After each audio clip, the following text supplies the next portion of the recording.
బంగ్లాదేశ్తో ఒకసారి ఇది గుర్తు చేసుకుందాం. ఎన్ని రాష్ట్రాలకు సరిహద్దు ఉంది అనేది ప్రశ్న. ఇది బంగ్లాదేశ్ ప్రాంతం. ఈ బంగ్లాదేశ్ ప్రాంతం కానీ మనం ఇలా తీసుకుంటే ఈ బంగ్లాదేశ్తో మనకి ఇదిగోండి ఇటువైపున ఈ వైపున మీకు వెస్ట్ బెంగాల్ ప్రాంతం సరిహద్దుగా వస్తుంది. ఓకేనా? అని ఈ వైపున అస్సాం ప్రాంతం సరిహద్దుగా వస్తుంది. ఈ లోపల వైపున మేఘాలయ సరిహద్దుగా ఉంది. అలానే ఇక్కడ త్రిపుర సరిహద్దుగా ఉన్నది. ఈ ప్రాంతంలో మిజోరాం సరిహద్దుగా ఉన్నది. అంటే మొత్తం మనకి ఎన్ని కనిపిస్తున్న సరిహద్దుగా లెక్కించండి. లెక్కిస్తే మీకే అర్థమవుతుంది. 1 2 3 4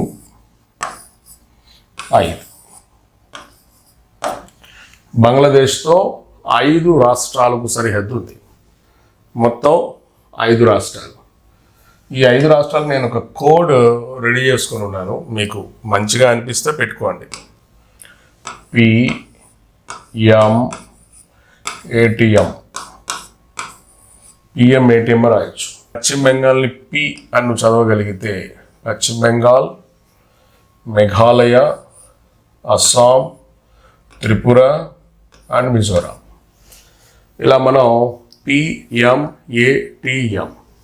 ఎందుకు సార్ ఈ కోడ్ అంటే ఈశాన్య రాష్ట్రాల్లో మీరు జాగ్రత్తగా గమనిస్తే ఎం అనే పేరుతో మిజోరాం ఉంది, మేఘాలయ ఉంది.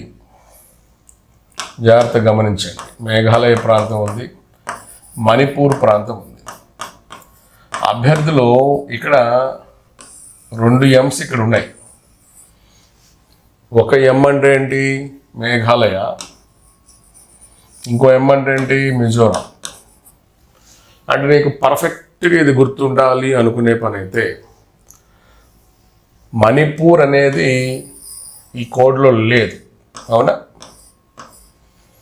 అంటే నేను ఏమని గుర్తుపెట్టుకున్నానంటే ప్రధానమంత్రి యొక్క ఏటీఎంలో PMATMలో మణిపూర్ లేదు, అంటే మనీ లేదు. ప్రధానమంత్రి ఏటీఎం అయినప్పటికీ అందులో మీకు మనీ అంటే మణిపూర్ కనిపించదు. అంటే మిగతా 2 ఉన్నాయి.